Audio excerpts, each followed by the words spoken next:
Welcome to Girl Choose Yourself, where we're trading self-doubt for self-trust and settling for soaring.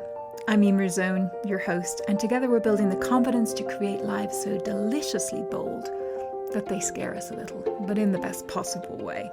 Because life's too precious to stay cozy in our comfort zones. It's time to choose ourselves for lives that are fabulous and soulfully fulfilling. So let's go. Hey, welcome back. Today it's just me, and I'm going to talk today with my quite croaky voice about one of the biggest challenges that we have to building confidence and really feeling good about ourselves and how we can address that. And so we know that our minds are naturally wired to be like Velcro for bad experiences and memories, and like Teflon for the good stuff. And we just tend to give greater weight to the negative. And there are evolutionary reasons for that we don't need to go into. But we all know this. It's so familiar. It's so easy to fixate on the negative. It's just this natural tendency of our minds. And it creates this fundamental challenge when it comes to building confidence.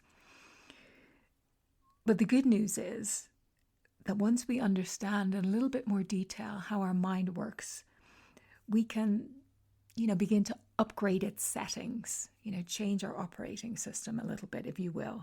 So today I'm going to be talking about a lot of the work of a gentleman called Dr. Nate Zinnser, and I hope I'm pronouncing that right. And he was a director of performance psychology at West Point for over 30 years. And he developed a lot of mental training techniques that helped, elite military personnel. And then he took that into civilian life in training, mental training for Olympic athletes, professional sports teams. And his book is called The Confident Mind. And I'm going to be looking at just some of the concepts that he shares there that I think are really useful. I use them a lot in coaching, depending on the needs of the individual. And he quotes Sun Tzu, the author of The Art of War, who says this, that victorious warriors win first and then go to war, while defeated warriors go to war first and then seek to win. And talks about this like winning this first victory, this concept that true winners, I don't like that word, but, they secure victory in their minds before they ever enter into their performance arena. They've already won because they've trained their minds to alter, to filter experiences in a way that really builds their confidence rather than depletes it. So think about it. How often have you maybe embarked on a big endeavor, gone after, set yourself a goal and gone after that, and despite your best efforts, after a while you sort of like motivation wanes, maybe a bit of self-sabotage sets in, whatever. So maybe we were like Sun Tzu saying there, his defeated warrior in those moments. We hadn't won the first victory.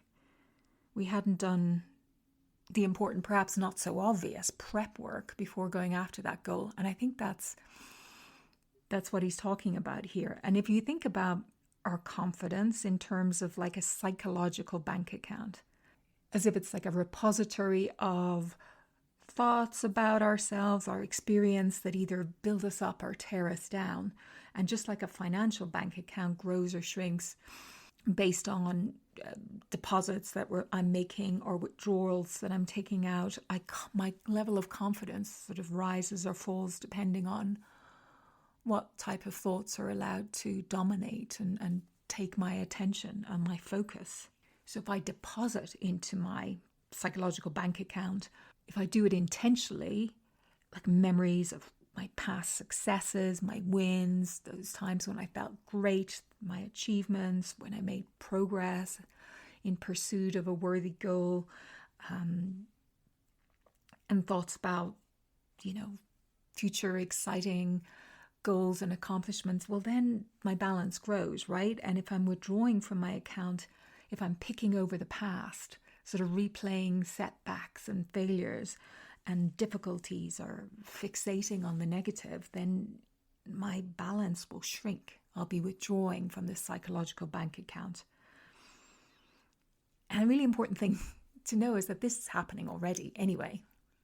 This is happening already, whether we're conscious of it or not. And the question is whether we're letting that filter work for us or against us. And I know normally my filter, I catch myself a lot, recently more than usual, that I am letting in a lot of negative that is depleting that psychological bank account. So that's why I really wanted to revisit this work and kind of go, I need to get a little bit, clean up that filter a little bit.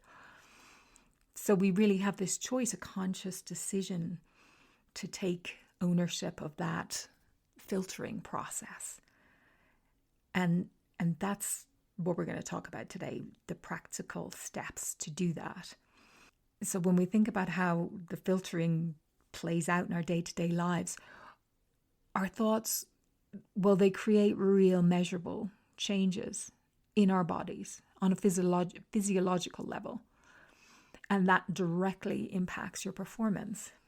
And Zinnser talks about this in particular when he's talking about athletes, and he goes into a lot of detail about how it actually impacts how their bodies can perform. And he talks about whether we're going in a sort of success cycle, which is, imagine, sort of upward, or a sewer cycle where we're in that kind of downward spiral. And the sewer cycle works, it starts with the negative thought, right? It just sneaks in. I can't do this. It sucks. Or if you think about that athlete, don't screw up. You've seen it. I love tennis. And if you watch a tennis player and you can just see, they're tensing up at these crucial points, like I can't do this, or like don't make a mistake. And those thoughts then trigger unconscious emotions like impatience, worry, frustration. And those emotions create actual physical changes like high muscle tension, constricted blood flow, sort of real tunnel vision, and a flood of stress hormones. And in that physical state, performance can range from average to poor. And for any sport that you enjoy watching, you've probably seen that play out for athletes when they see those physical changes where they just get tight and then they start missing, right? And the success cycle, on the other hand, begins with more empowering thoughts like, let's see how well I can do this, or I'm winning this, I own this, we can do something great here, this is my chance, this is my moment. Like those thoughts create emotions like confidence, eagerness, self-trust. And that emotional state creates a really different physical state of low muscle tension. So, wide angle vision, a release of what you call those more, joy chemicals, so somebody can get into, particularly when you're thinking about this in terms of athletes and the people that Zinnser was, coaching, that they are in a physical state that will allow them to really bring their A game, to bring their best possible performance to that moment in that arena. No one, not even the mentally toughest, the most elite, high-performing athlete, the most confident individual on the planet is immune to the occasional trip around the sewer cycle. So what matters is, like, one, how often, how frequently you're on which cycle, and two, which cycle you're on when it's time to perform in your particular arena of performance. That can be in the office, in whatever your particular arena is. We're not all Olympic athletes. So I want you to ask yourself this honest question, what percentage of my conscious thoughts over a typical day are personally affirmative, emotionally supportive, and what percentage are personally disparaging and emotionally discouraging? And there's no we don't want to beat ourselves up and judge ourselves about the answers that will naturally arise. We know. I would say a lot of days I could be in over 50% in the sewer cycle, for sure. Absolutely. So where do our thoughts tend to run when we're kind of moments from stepping into our personal performance arena?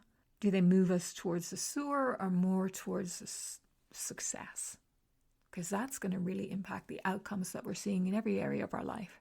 In those moments, how aware of we are where our thoughts are.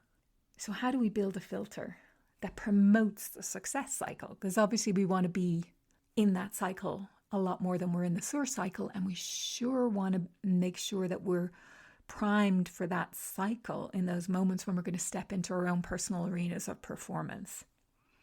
So I want to share a story with you of somebody who really mastered this skill.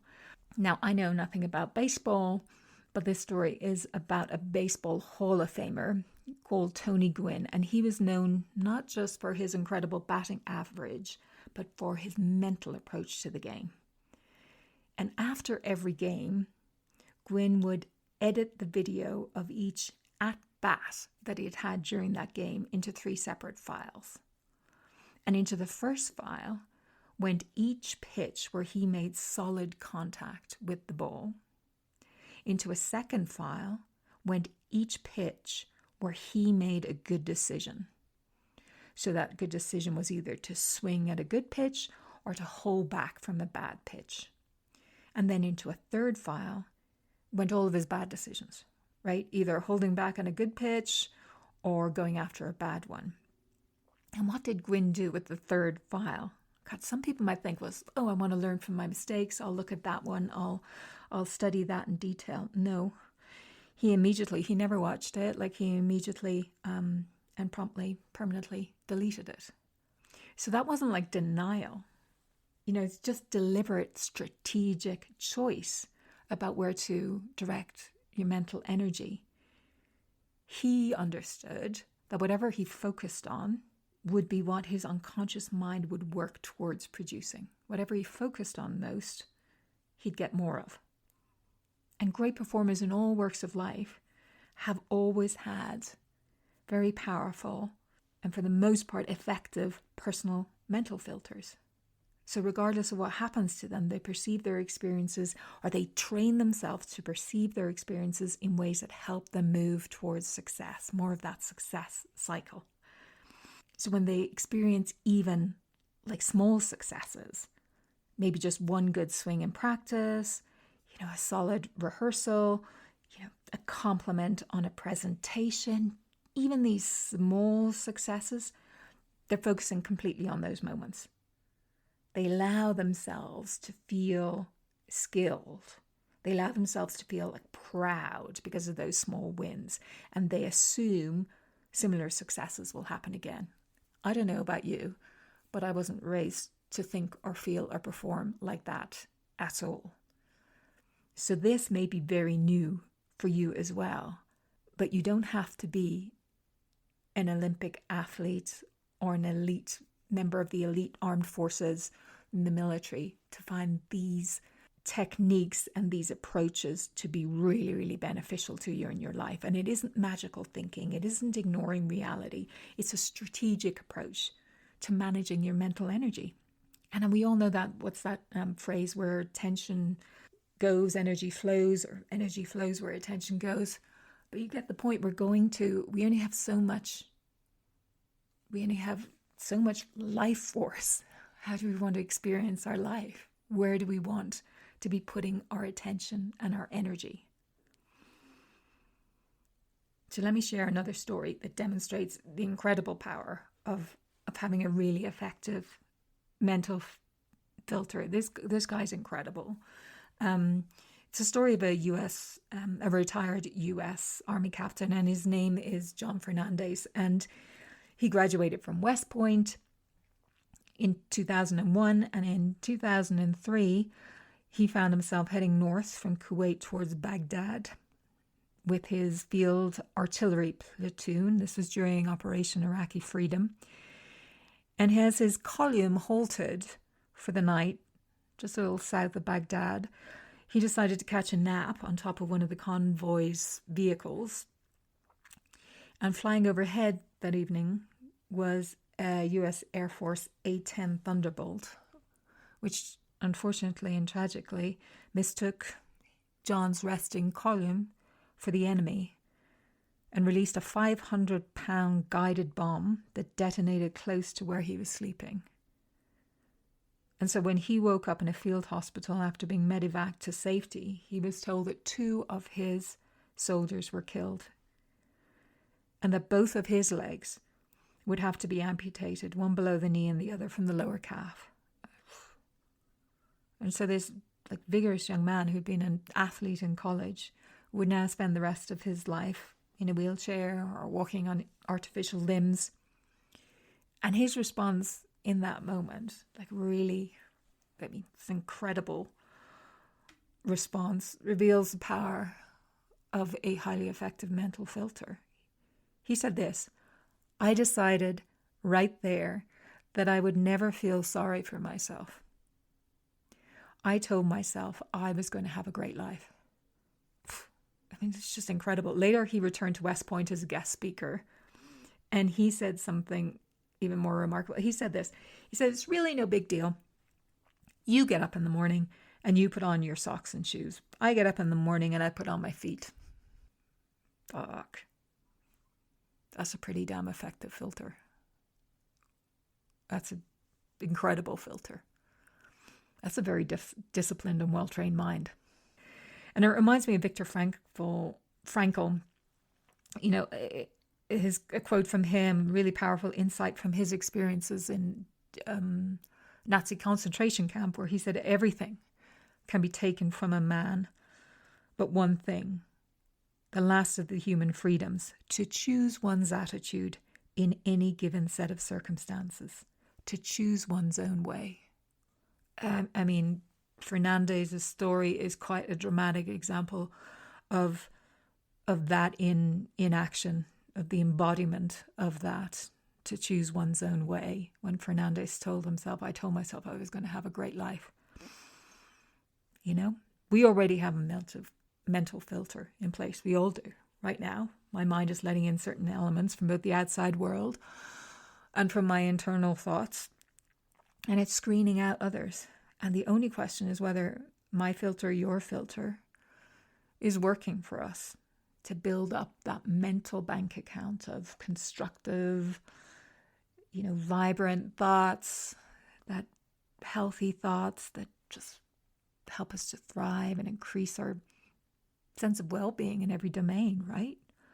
Or whether it's keeping, or whether it's letting in a lot of those not so constructive thoughts.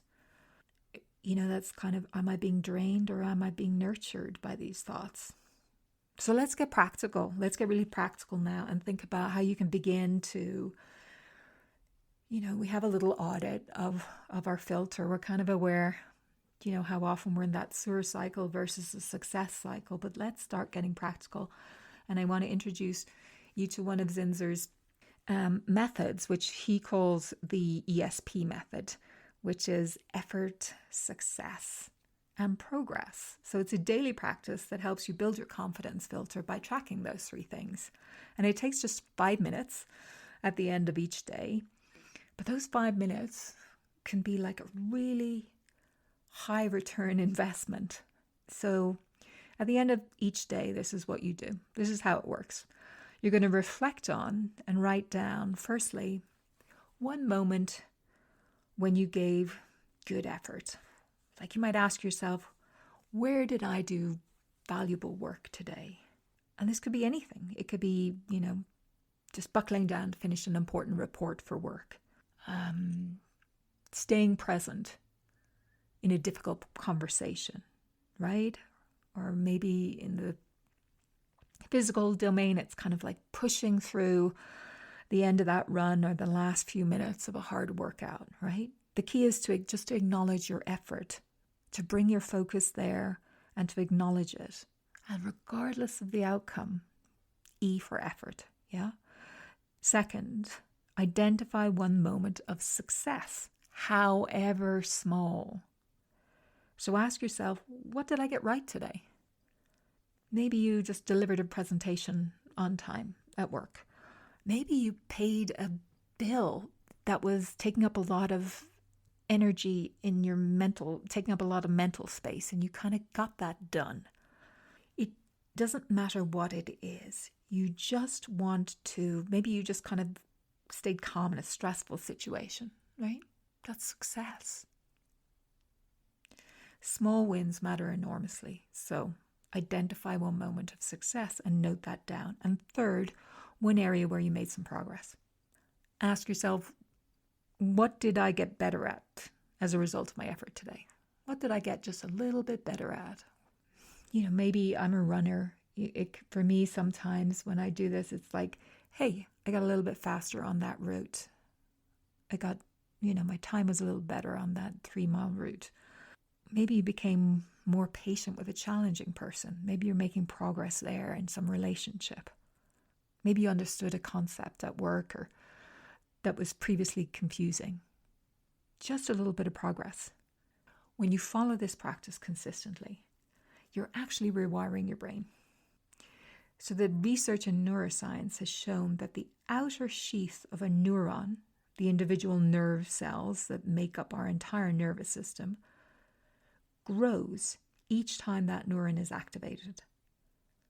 And the more a neural circuit fires, the more myelin insulation builds up around it, making that thought pattern stronger and more efficient.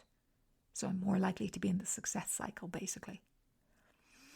So by deliberately focusing on this effort, success, progress, ESP, you're strengthening those neural pathways. You're training your mind to notice and value these aspects of your experience. And over time, this becomes your default mode. You're upgrading your operating system. It's like less Teflon, more Velcro for these important moments. Every day, we're either building up or eroding our confidence. These 5 minutes can ensure that you're intentionally contributing to that really important psychological bank account that serves you, that gives you more of that success cycle. So if you have perfectionist tendencies, putting my hand up, when you're implementing this practice, I want you to remember that perfectionism, and I'm saying this to myself, is the enemy of confidence. It really is. Nothing will drain our confidence account faster than refusing to accept and work with inevitable imperfection. It's really important to understand as well, and Zinnser talks about this a lot in his book, A Confident Mind, particularly working with these high-performing athletes, is that practice produces changes, but those changes happen slowly and unpredictably. So we're going to have plateaus in, progress. But practice makes progress. And it takes time, that old quote, the dictionary is the only place where success comes before work. We need to work at these things. If we value them, we need to put in the work and not be too hard on ourselves and our perfectionistic tendencies. And the real development, the real kind of breakthrough moments, the real increases in performance, these neural pathways sort of firing together, us being more in that success cycle rather than the sewer cycle, that happens during what often feels like a plateau, when you don't feel like you're making any progress, not getting any better. I'm still like in the sewer cycle a lot. But beneath the surface, that myelin is building. The neural pathways, they are strengthening. And we're kind of laying the groundwork for big breakthroughs in the future. And that we just have to trust in that. So to help you get started, if you found this episode interesting and you want to go a little bit deeper, I've created a little resource pack, which includes the effort, success, progress, the ESP, sort of daily tracker to guide those evening reflections if you want to try that out. I've also included a template for creating what I call in my book, The Little Book of Good Enough, the Damn I'm Fabulous list, which is your personal top 10 accomplishments that you can review whenever you need a confidence boost. And also a guide to the immediate progress review, the IPR. Again, another Dr. Zinnser gem. And that's a practice for capturing wins throughout your days, not just at the end of the day. So it's more in the moment. So it's really powerful. And you can download these resources from the show notes. And just a reminder, confidence is not about never experiencing self-doubt.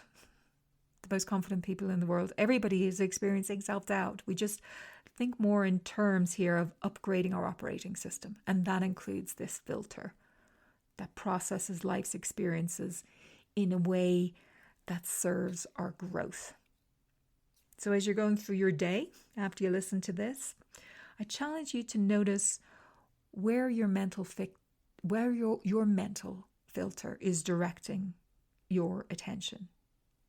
Are you deliberately collecting evidence of your capability, or are you unconsciously gathering proof of your inadequacy? Is it success or sewer cycle? And the choice is really ours. Our filter is ours to design.